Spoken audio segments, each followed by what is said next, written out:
But to him that worketh not, but believeth on him that justifieth the ungodly, his faith is counted for righteousness. Romans chapter 4, verse 5. Hello everyone, welcome to Pennsylvania Bible Study. My name is Noah Rasmussen, and today we're going to be going through today's devotional, Philippians chapter 1, verse 29.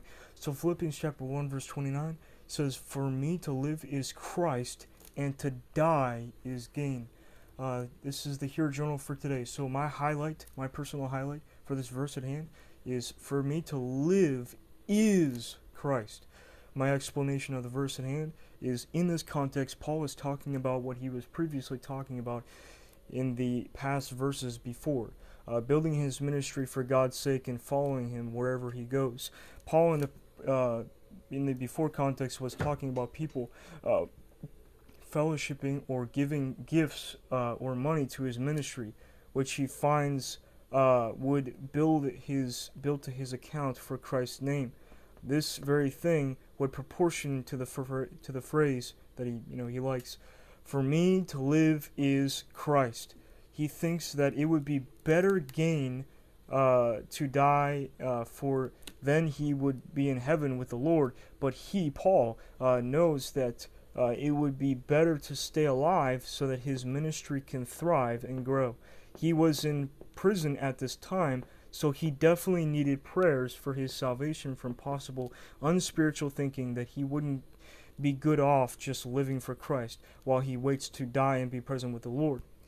So my application of this verse is, may we apply Paul's wisdom here to our lives by acknowledging that we might want to get into heaven and have absolute joy right now, but Paul tells us that those who live godly will suffer persecution. 2 Timothy chapter 3, verse 12.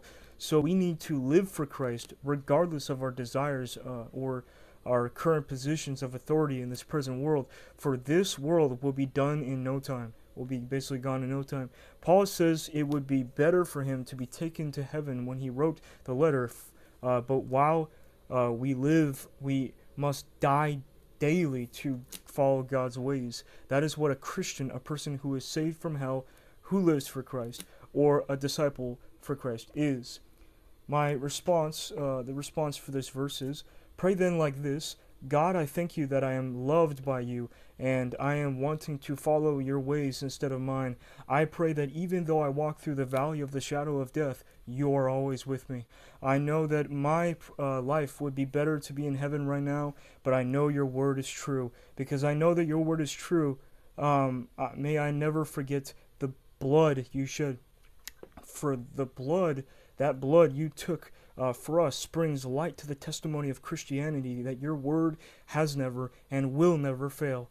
You died on Friday and rose again on Sunday. May I always know your sufficient work on the cross to follow you. Amen." This is all, and you guys like and subscribe and for more, and God bless.